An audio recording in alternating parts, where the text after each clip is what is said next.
வணக்கம் கிரிக்கெட் ரசிகர்களே. World's best T20 league is about to begin. என்ன மாமே, ஐபிஎல் திருவிழாக்கு ரெடியா? With you well present. Let's welcome Rahman de Villiers and Smithian on board.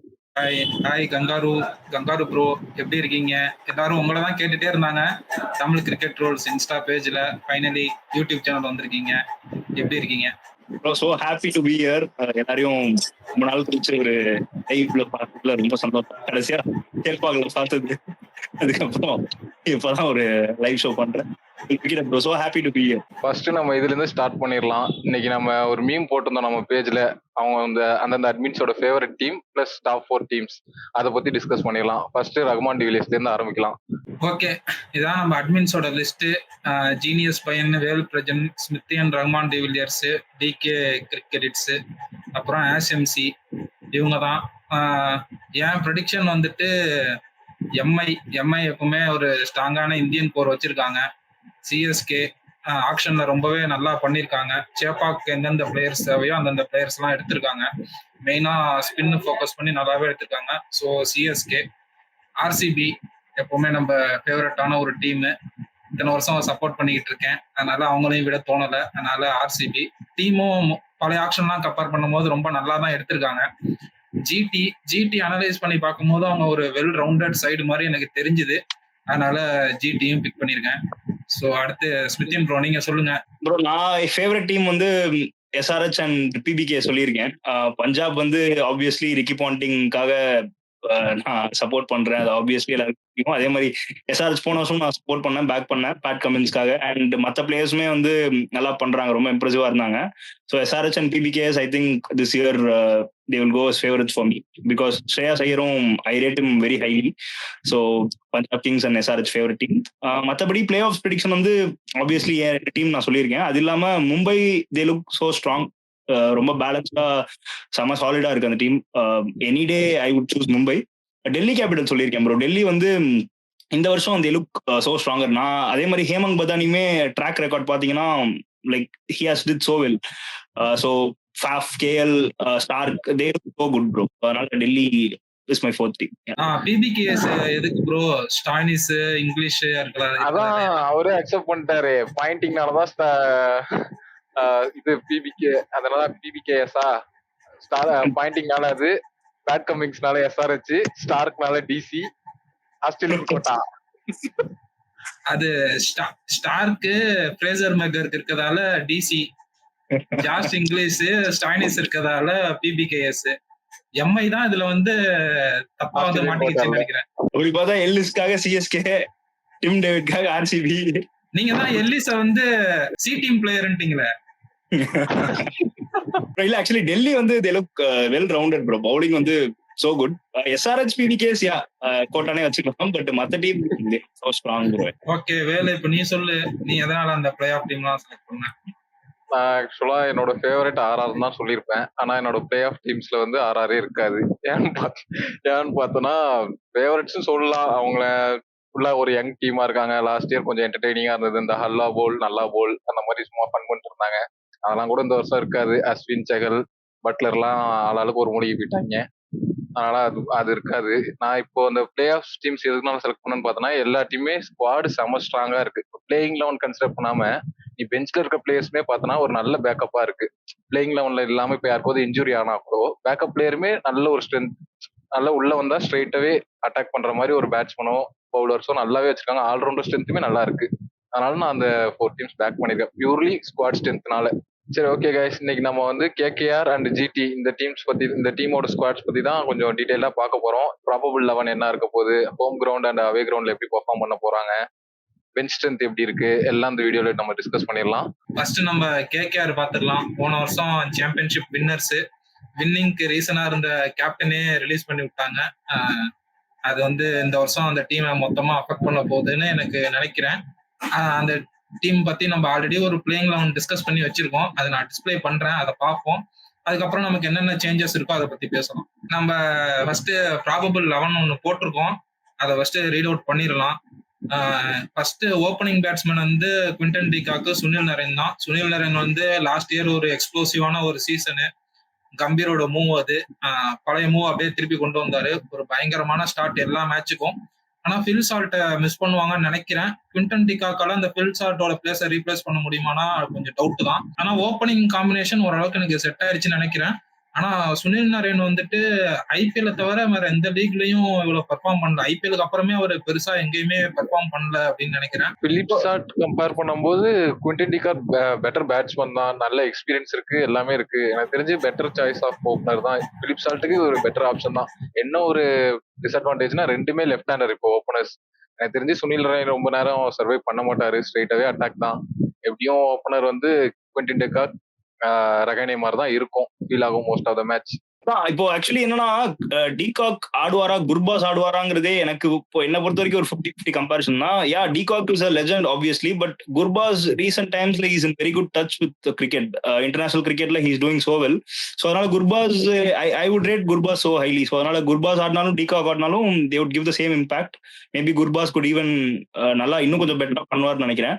Naren opening ஆடுறது ஐ மீன் எனக்கு ஓகே ப்ரோ, கம்ப்ளீட்டா நரேன் ஓப்பனிங் ஆடலாம். பட் ரஹானே வந்து கீழே தள்ளணும் அப்படின்னா இப்ப நம்பர் 3ல ரஹானே வராருன்னா அதுக்கப்புறம் அந்த பேட்டிங் ஆர்டரே அப்படியே கொஞ்சம் கொஞ்சமா டவுன் ஆகி 4th இருக்கிற வெங்கடேஷ் ஐயர் எங்க ஆடுவாரு, 5ல ஆடுவாரா 4ல ஆடுவாரா, அப்போ ரகுவன்ஷி தான் கொஞ்சம் கீழே ஆடுற மாதிரி இருக்கும். ஸோ மேபி அந்த டிசிஷன் எடுப்பாங்களான்னு தெரியல.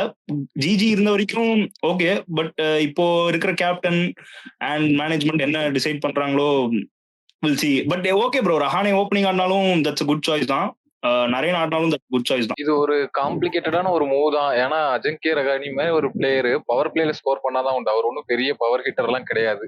பவர் பிளே முடிஞ்சதுக்கு அப்புறம் அவர் உள்ள வராருன்னா சிங்கிள்ஸ் மட்டும் தான் அவரால் ரொட்டேட் பண்ண முடியும். இல்லைன்னா ஏதோ ஒரு கேப்ல அப்பப்போ 4 ஹெட்ஸா தான் உண்டு. கிளாசி பிளேயர் தான் அவரு, பவர் ஹிட்டர் எல்லாம் ஒன்றும் கிடையாது. சிஎஸ்கே அவர் எங்கப்பா யூஸ் பண்ணாங்க தம்பி? ஒன்றொன்னு தான் வந்தாரு. அப்பானா பேட்டிங் அப்ரோச்சே கொஞ்சம் டிஃப்ரெண்டா இருந்தது. அவர் ஒரு ரோலே கொஞ்சம் டிஃப்ரெண்டா அசைன் பண்ணியிருந்தாங்க. இப்போ கேகேஆர்ல கேப்டன்ஸ் ரோல் எடுத்திருக்காரு. கொஞ்சம் ரெஸ்பான்சிபிளா தான் ஆடுவார் எனக்கு தெரிஞ்சு. போன வருஷம் ஸ்ரேயஸ் ஐயர் தான் கேகேஆர் கேப்டன்சி பண்ணாரு. அவர் எந்த பொசிஷன்ல ஆடினாரு? அதுக்கு ஸ்ரேயஸ் ஐயருக்கு ஒரு ரீப்ளேஸ்மெண்ட் மாதிரி தான் எனக்கு தெரிஞ்சு ரஹானே எடுத்திருக்காங்க.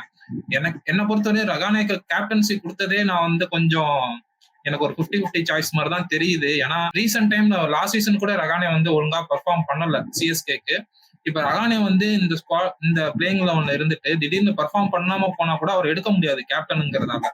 அதனால இந்த பிளேயிங் லெவனே மொத்தமா அஃபெக்ட் ஆகும் ஒருவேளை அவர் பெர்ஃபார்ம் பண்ணாம போனார். கேப்டனுமே வந்து it's not so great bro.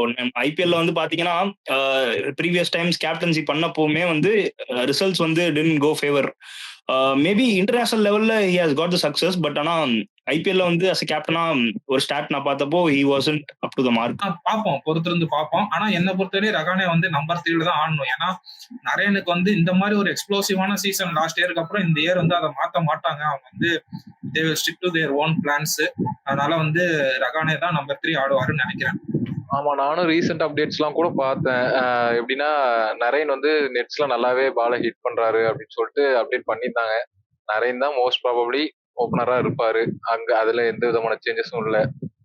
இல்ல அது கண்டிப்பா நல்ல சாய்ஸ் தான் ப்ரோ. பிகாஸ் பேட்டிங் வந்து டீப்பா இருக்கும். நீங்க நிறைய மேல ஆட வச்சீங்கன்னா ஆப்வியஸ்லி உங்க பேட்டிங் தான் டீப் ஆகும். பட் ஆனா அதுதான் when you have player like Rahane, அது மேபி அதுக்கப்புறம் வெங்கடேஷ் ஐயர் கொஞ்சம் கீழே தள்ளுறது ஒரு கொஸ்டினா இருக்கலாம். பட் தென் ஓகே, எனக்கு இது கம்ப்ளீட்டா fine. Naren can open obviously. Okay சரி, மிடில் ஆர்டர் பாத்தீங்கன்னா நம்ம எடுத்து வச்சுக்கிறது அன்கிஷ் ரகுவன்ஷி லாஸ்ட் இயர் கொஞ்சம் நல்லாவே பெர்ஃபார்ம் பண்ணாரு. அதுக்கப்புறம் வெங்கடேஷ் ஐயர், ரிங்கு சிங், ரசல், இவங்க தான் நம்ம middle order middle order. So Venkatesh ஐயருக்கு லாஸ்ட் இயர் கொஞ்சம் டீசென்டான சீசன் தான். ரிங்கு சிங்க்கும் லாஸ்ட் இயர் ஓகே தான். ஆண்ட்ரே ரசல் எனக்கு தெரியல, லாஸ்ட் இயர் நல்லா தான் பண்ணியிருந்தாரு. ஆனா இந்த இயர் வந்து ஒரு ஃபார்ம் வருமா, அவரை நம்பி நம்ம வந்து ஒரு எக்ஸ்ட்ராக்டர் பிளேயரா இருப்பாரு எப்பவுமே கேகேஆருக்கு. திடீர்னு வந்தா ஒரு 10 பாலுக்கு 30 அடிச்சு கொடுத்துட்டு போயிருவாரு. அந்த அளவுக்கு ஒரு இம்பாக்ட் கிரியேட் பண்ணிருப்பாரு. ஆனா இந்த இயர் வந்து அதே ஃபார்ம் கொண்டு வர முடியுமா? எனக்கு போத் சுனில் நரேன் மேலேயும் ரசல் மேலேயும் இதே கொஸ்டின் தான். போன வருஷம் இம்பாக்ட் வந்து அவங்க இந்த வருஷம் கிரியேட் பண்ணுவாங்களான்னா எனக்கு தெரியல. ஆனா மத்தபடி வெங்கடேஷ், ரிங்கு சிங்லாம் ஒரு கன்சிஸ்டன்ஸா பெர்ஃபார்ம் பண்ணுவாங்கன்னு தான் நினைக்கிறேன். அதான் கொல்கட்டா ஸ்குவாட் வந்து மிடில் ஆர்டர் வந்து என்ன பொறுத்த வரைக்கும் டீசெண்டா தான் இருக்கு. பெரிய நேம்ஸ் ஸ்டார்டம் அந்த மாதிரி பிளேயர்ஸ் இல்லைன்னா கூட ரசல் ஓகே எக்ஸப்ஷனல். பட் ஆனா அது தவிர பெரிய ஹியூஜ் வேல்யூ இருக்கிற players இல்லைனாலுமே they look a balanced team in terms of batting. because Ramandeep சிங்கை நான் ஹையா ரேட் பண்ணுவேன். ஸோ அவர் இம்பாக்ட் பிளேயரா வந்தாலுமே that will be a good choice. Raghuvanshi is youngster, he is doing so well. போன வருஷம் நல்லா பண்ணாரு. அதே மாதிரி ரசல் ஆப்வியஸ்லி எப்பவுமே he does contribute to the team. அதே மாதிரி வெங்கடேஷ் ஐயருமே we know his potential. So அப்படி பாக்குறப்போ this team looks good. Batting வந்து இட்ஸ் ஃபைன். பட் மற்ற டீம்ஸை கம்பேர் பண்றபோது இது அந்த அளவுக்கு ஸ்ட்ராங்கா இருக்கான்னு கேட்டா இல்ல. But KKR as a whole நீங்க பேட்டிங் பாத்தீங்கன்னா this is a decent batting lineup middle orders பொறுத்த வரைக்கும். பவுலிங் டிபார்ட்மெண்ட்லயும் எனக்கு இங்க எந்த வீக்னஸும் பார்க்க முடியல. ஏகப்பட்ட பவுலிங் ஆப்ஷன்ஸ் இருக்கு. வருண் சக்கரவர்த்தி ஃபுல் 4 ஓவர்ஸ் போட்டுருவாரு. நார்கியா வந்து கொஞ்சம் எப்படின்னா ஒரு கிரே ஏரியா தான், பெருசா ஃபார்ம்ல இல்ல. உம்ரான் மாலிக் ஸ்பீடு, அந்த ஸ்பீடு வந்து நம்ம சொல்ற மாதிரி இருமுனை கத்தி தான், எப்படி வேணா போலாம். ஹர்ஷித் ராணா இன்டர்நேஷனல் லெவல்ல பயங்கரமா ஒரு பர்ஃபார்மன்ஸ். இந்தியாவுக்கு வந்து சாம்பியன்ஸ் டிராஃபில மெயின் லெவல்ல இருந்தாரு. ஒரு சான்ஸ் வரும்னு கொடுக்க போய் தான் அவர் பொசிஷன் போச்சு. மற்றபடி அவரும் நல்ல ஃபார்ம்ல தான் இருக்காரு. ரசூல் ஆஸ் யூஷுவல் ஒரு 2 ஓவர்ஸாவது பவுல் பண்ணுவாரு. மேல நிறைய வேற இருக்காரு ஒரு 4 ஓவர்ஸ் போடுறதுக்கு. பவுலிங்ல எந்த குறையும் பார்க்க முடியல எனக்கு தெரிஞ்சு. எந்த மைனஸும் இல்ல பவுலிங் டிபார்ட்மெண்ட்ல. இது நான் வேரி ஆகுறேன். ஏன்னா வந்து வருண் சக்கரவர்த்தி 4 ஓவர் கொடுத்துருவாரு உனக்கு, நரேன் 4 ஓவர் கொடுத்துருவாரு. Harshit Rana yes good bowler, last year நல்லா பண்ணாரு, ரீசெண்டா இன்டர்நேஷனலையும் நல்லா பண்ணிருக்காரு. 12 ஓவர் உனக்கு சீல்டு. மீதி இருக்க அந்த 8 ஓவர் அங்க வந்து இப்ப ஆண்ட்ரிக் நார்கியா நீ பாத்தீங்கன்னா எல்லா இடத்துலயும் அடிதான் வாங்குறாரு. அவர் பழைய ஆண்ட்ரிக் நார்கியாவா இருக்காரா அப்படின்னா எங்கேயுமே பார்க்க முடியல. ஒரு டிசிக்கு ஒரு டைம்ல பவுலிங் போட்டு இருந்தப்ப அவரோட பேஸ், அவர் டியூவல் பேஸ் யூஸ் பண்ணுவாரு. ஸ்லோ ரவுண்ட்ஸும் போடுவாரு, ஃபாஸ்ட் ரவுண்ட்ஸும் போடுவாரு. நல்லா யார்கர்ஸ் போட்டு இருந்தாரு அந்த டைம்ல. அதெல்லாம் இப்போ வந்து பெருசா பார்க்க முடியல. அதுவும் இல்லாம அவருக்கு ஒரு இன்ஜுரி கன்சர்ன் வேற இருக்குன்னு சொல்லிட்டு இருக்காங்க. அது எந்த அளவுக்கு டீம் அஃபெக்ட் பண்ணும் தெரியல. உம்ரான் மாலிக் சொல்ற மாதிரி ஈடன் கார்டன்ல வந்துட்டு அவரோட பேஸுக்கு வந்துட்டு அந்த கிரவுண்டே ஓரளவு சின்ன கிரவுண்டு தான், அதனால அந்த பேஸ் அங்க எடுபடுமா? நீ சொன்ன மாதிரி டபுள் ஸ்வாட் தான் அது. இப்படியும் வரலாம் அப்படியும் வரலாம். அதனால அந்த 8 ஓவர்ஸ் வந்து அவங்க எப்படி தள்ள போறாங்கன்னு தெரியல. நாக்கியா வந்து கமிங் பேக் ஃப்ரம் இன்ஜுரி எல்லாம் ஓகே. பட் தென் ஒரு பொட்டன்ஷியல் பிளேயர் வந்து நம்ம எப்படி யூஸ் பண்றோங்கிறது தான் விஷயம். உம்ரான் மலிக்குமே வந்து ஹி ஹாஸ் தட் பொட்டன்ஷியல். அதுலதான் வந்து captaincy and coaching, man management இதெல்லாமே will come in to picture. Especially when you have a player like நாக்கியா, உம்ரான் மலிக் மாதிரி ஒரு பொட்டன்ஷியல் இருக்கிறப்போ அவங்கள்ட்ட இருந்து எப்படி அந்த வேலையை வாங்குறோம், how do you get those 8 overs from them? அதே மாதிரி ரசல்ட் how do you get those 2 to 3 overs if required அப்படிங்கிறது தான் விஷயம். ஸோ என்ன பொறுத்த வரைக்கும் மேனேஜ் பண்ணிடுவாங்க bro. They won't be much stuck. பட் ஆனா ஒரு வீக்னஸா we have to find, maybe இது ஒரு ஏரியா ஆஃப் கன்சர்னா இருக்கலாம். But then I think they will find a way bro. அதே மாதிரி ஸ்பென்சர் ஜான்சனுமே obviously youngster, left arm pacer which is an advantage. Maybe they could try if நாக்கியா வந்து அடி வாங்கினார்னா கண்டிப்பா ஸ்பென்சர் ஜான்சனுக்கு போகலாம். இல்ல ப்ரீவியஸ் இயர்ஸே நம்ம இப்போ பார்த்தா ரசல்ல தான் அவங்க டெப்த்ல யூஸ் பண்ணாங்க. ஸோ பெருசா எனக்கு வீக்னஸ் தெரியல. இப்போ நீ டெப்த் ஓவர்ஸ்ல யார் போடுவான்னு கேட்டா ரசல்ல இருந்து ஒரு 2 ஓவர்ஸ் எக்ஸ்ட்ராக்ட் பண்ணலாம், ஃபிட்னஸ் கரெக்டா இருந்துச்சுன்னா. என்ன பொறுத்த வரைக்கும் ரமன்தீப் சிங் பேட்டிங் தேவை அப்படின்னா கண்டிப்பா ரமன்தீப் சிங் ஆடலாம். பிகாஸ் ஏன்னா சுனில் நரேனை வச்சு நம்ம 7 பேரோட கவர் பண்றோம். ஸோ ஆப்வியஸ்லி நரேன் ஹிட் ஆல அப்படின்னா கண்டிப்பா ஒரு பேட்ஸ்மேன் ஷார்ட்டா இருக்க வாய்ப்பு இருக்கு. ஸோ ரமன்தீப் சிங் டெஃபினட்டா இந்தியா கூட ஒரு மேட்ச் ஆடினாரு. ஸோ பொட்டன்ஷியல் இருக்கும்போது obviously they can go for Ramandeep Singh. எனக்கு தெரிஞ்சு இப்போ ஒரு பவுலர் தான் வேணும்னு போனாங்கன்னா அவங்க ஸ்குவாட்ல ஆல்ரெடி வைபவ் வரவரா இருக்காருன்னு நினைக்கிறேன். அவரு கூட போலாம். ஏன்னா அவர் ஸ்விங் பண்ணுவாரு, டபுள் சைட் ஸ்விங் பண்ணுவாரு. அவரு கூட போலாம். ஒரு பவர் பிளேக்கு இப்போ போறதுக்கு ஆள் இல்ல ஆக்சுவலா கேகேஆர்ல. அவர் கூட ஒரு ஆப்ஷன் தான். அதான் நீங்க 2 பேரும் சொன்ன மாதிரி தான். பேட்டிங்க்கு தேவைன்னா ரமன்தீப் சிங், பவுலிங்க்கு தேவைன்னா வைபவ் அரோரா. அதை தவிர இவங்க 2 பேரையும் ஒதுக்கிட்டு பெரிய இம்பாக்ட் கிரியேட் பண்ணக்கூடிய பிளேயர்னா அங்க யாரும் எனக்கு தெரியல. மெயின் லெவல்ல இருக்க பிளேயர்ஸ் யாருக்காவது இன்ஜுரி ஆச்சுன்னா அவங்களுக்கு எந்த அளவு பேக்கப் இருக்குன்னு பார்க்கலாம் நம்ம ஸ்குவாட்ல. இப்போ ஆண்ட்ரூ ரசலுக்கு ஒரு இன்ஜுரினா எந்த மாதிரி பேக்கப் ஸ்குவாட்ல இருக்குன்னு உங்களோட ஐடியா? ரஹ்மான் பவல் இருக்காரு, ரசலுக்கு ரீப்ளேஸ்மெண்ட் ஆனா லைக் டு லைக் ரீப்ளேஸ்மெண்ட் அவர் தான். மீடியம் ஃபாஸ்ட் போடுவாரு, அதே மாதிரி பவர் ஹிட்டரு. சோ 2 பேஸும் ஒன்று கவர் ஆயிருது. அதனால அவரு தான் நல்ல டீசென்ட் பெஞ்ச் ஸ்ட்ரென்த் வச்சிருக்காங்க ப்ரோ. மயங்க் மார்க்கண்டே இருக்காரு, he is a very good bowler. அவருமே வந்து ஒரு கிரிப் கிடைச்சுன்னா he can do well. அந்த மாதிரி ஒரு பவுலர் தான் Mayank Markande. Obviously Rovman Powell இருக்காரு, அவர் ஹிட்டர் மிஸ் ரசலுக்கு. we have மோயின் அலி, அவருமே his experience will definitely contribute. he can bat as well as bowl. so நல்ல பேக்கப்ஸ் வச்சிருக்காங்க ப்ரோ, டீசெண்டா இருக்கு பேக்கப். ஸோ நான் உங்கள்ட்ட கேட்கணும், ஹோம் அண்ட் அவேல எப்படி கேகேஆர் பெர்ஃபார்ம் பண்ணுவாங்கன்னு நினைக்கிறீங்க? ஏன்னா ஹோம் வந்து ஈடன் கார்டன்ஸ் உங்களுக்கு தெரியும், பொட்டி கிரவுண்டு. எந்த அளவுக்கு வந்து மேக்ஸிமைஸ் பண்ணுவாங்கன்னு நினைக்கிறீங்க ரிசோர்சஸ் ஹோம்ல? இல்ல ஹோம் கிரவுண்ட்ல ஆப்வியஸா அவங்க கொஞ்சம் ஸ்ட்ராங்கா தான் இருப்பாங்க. ஏன்னா மெயினா அவங்க கோர் ஸ்ட்ரென்த் ரீட்டைன் பண்ணிருக்காங்க, அதனால அவங்க ஸ்ட்ராங்கா தான் இருப்பாங்க. அவே கிரவுண்ட்ஸ்ல பார்ப்போம், நீங்க சொல்ற மாதிரி ஸ்குவாட் கொஞ்சம் வீக்னஸ் இருந்ததுன்னா அதுல நல்லா நம்ம கிளியரா ஒரு விசிபிலிட்டி கிடைச்சிரும். ரஹ்மான் ப்ரோ, அவே கிரவுண்ட்ஸ்லன்னு எடுக்கும் போது வந்துட்டு இப்ப நீ சேப்பாக் போனினாலோ இல்ல லக்னோ போனினாலோ அங்கெல்லாம் ட்ராக் கொஞ்சம் ஸ்லோவா இருக்கும். லாஸ்ட் இயர் சேப்பாக்ல ட்ராக் அவ்வளவு ஸ்லோவா இல்ல, ஆனா இந்த இயர் நிறைய ஸ்பின்னர்ஸ் எடுத்து வச்சிருக்காங்க, வேணும்னே ட்ராக் ஸ்லோவா தான் இருக்கும். அதனால அந்த கண்டிஷன் போனீங்கன்னா ஆப்வியஸ்லி வருண் சக்கரவர்த்தி அண்ட் நரேனோட 8 ஓவர்ஸ் கடக்கிறதே ஒரு பெரிய விஷயமா இருக்கும். அதனால அந்த மாதிரி ட்ராக்லயும் கொஞ்சம் டீசென்டான பவுலிங் வச்சிருக்காங்க. பேட்டிங்குமே சரி, ரகானே எல்லாம் அந்த மாதிரி ட்ராக்ல தட்டி தட்டி ஆடிடுவாரு. வெங்கடேஷ் ஐயர் ஆப்வியஸ்லி. ஸோ அந்த மாதிரி ஒரு பேட்டிங்கும் வச்சிருக்காங்க அவேல.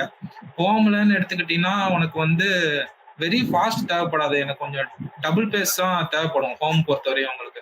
ஏன்னா ஆப்வியஸ்லி ஈடன் கார்டன்ஸ் வந்து ஒரு சின்ன கிரவுண்டு. நீ ஃபாஸ்டா போட போட ஃபாஸ்டா அடிப்பாங்க. சின்னசாமி எடுத்துட்டாங்கன்னா சின்ன கிரவுண்டு. நீ ஃபாஸ்டா போட போட அடிப்பாங்க. உனக்கு வேரியேஷன் வேணும் பவுலிங்ல. நார்க்கியாவால அந்த பழைய வேரியேஷன் கொண்டு வர முடியுமா அப்படின்னா எனக்கு தெரியல. அதே மாதிரி உம்ரான் மாலிக் நம்ம சொல்லியிருக்கோம். அவர் வந்து அவரோட ஸ்ட்ரென்த்தே பேஸ் தான். அதை எப்படி கொண்டு வருவான்னு தெரியல. ரசல் ஒருத்தர் தான் கொஞ்சம் டபுள் பேஸா போடுவாரு. அதனால என்னை பொறுத்தவரையும் இது போல்டான இது தாட்டு தான். ஆனா வந்துட்டு ஹோம்ல அவங்க கஷ்டப்படுவாங்கன்னு தோணுது. அவேல குறைச்சிருவாங்க. இல்ல அதான் என்ன பொறுத்த வரைக்கும் ஸ்லோ பேஸ்ட் விக்கெட்ஸ்ல வந்து கொல்கட்டா நல்லா பண்ணுவாங்க. நீங்க சொன்ன மாதிரி நல்ல டீம் இருக்கு இன் டர்ம்ஸ் ஆஃப் ஏன்னா இப்போ ஒரு 150 160 ஒரு 170 அடிக்கணும்னா they have a very good team. அந்த மாதிரி பெர்ஃபெக்ட் கண்டிஷன்ஸ் அவங்களுக்கு டெய்லர் மேடா இருக்கும். பட் ஆனா நல்ல பேட்டிங் ட்ராக் ஒரு ஹைதராபாத்ல ஒரு மும்பைல போய் அடிக்கணும், ஒரு 250 ரன் அடிக்கணும் அப்படின்னா do they have the fire power except Russell and opening de Kock Gurbaz அடிக்கலனா மற்ற பிளேயர்ஸால அது கவர் பண்ண முடியுமானா தே ஹேவ் த டீம். பட் எந்த அளவுக்கு இது வரைக்கும் பண்ணியிருக்காங்க வித் திஸ் லைன் அப் அப்படிங்கிறது தெரியல ப்ரீவியஸ் இதுல. பட் ஆனா பொறுத்திருந்தா பார்க்கணும். மேபி ஒரு நல்ல பேட்டிங் ட்ராக்ல தே மே ஸ்ட்ரகிள்ங்கிறது என்னோட தாட். சரி, ஓகே. நம்ம இந்த டீம் பத்தி எல்லாம் டிஸ்கஸ் பண்ணியாச்சு.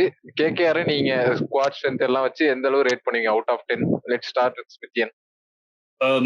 நான் ஒரு 6.5 சொல்லுவேன் ப்ரோ. Okay, Raman de Villiers. நானும் அந்த ரேஞ்சு தான். நான் ஒரு 6 சொல்லுவேன். ஏன்னா வந்துட்டு ஒரு வின்னிங் கேப்டன் வந்து ஒரு வின்னிங் கேப்டன் வந்து விட்டுருக்காங்க ஆக்ஷன்ல. திருப்பி அவர் வேற டீம் போயிட்டாரு.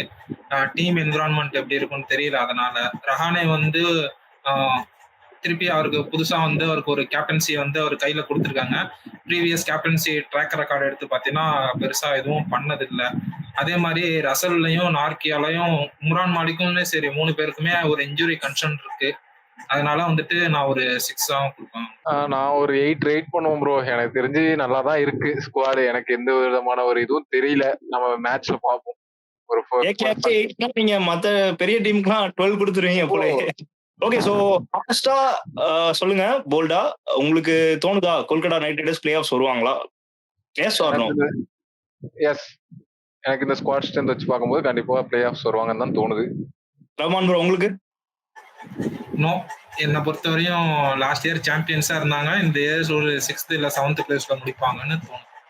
எனக்குமே கஷ்டம் தான் ப்ரோ தோணுது. I don't think Kolkata will make it. So audience, நானும் ரஹ்மான் ப்ரோவும் கொல்கட்டா பிளே ஆஃப்ஸ் வர மாட்டாங்கன்னு சொல்லியிருக்கோம். வேல் ப்ரோ கண்டிப்பா வருவாங்கன்னு சொல்லியிருக்காரு. உங்களுக்கு என்ன தோணுது இந்த கொல்கட்டா ஸ்குவாடுங்கிறத நீங்க சொல்லுங்க.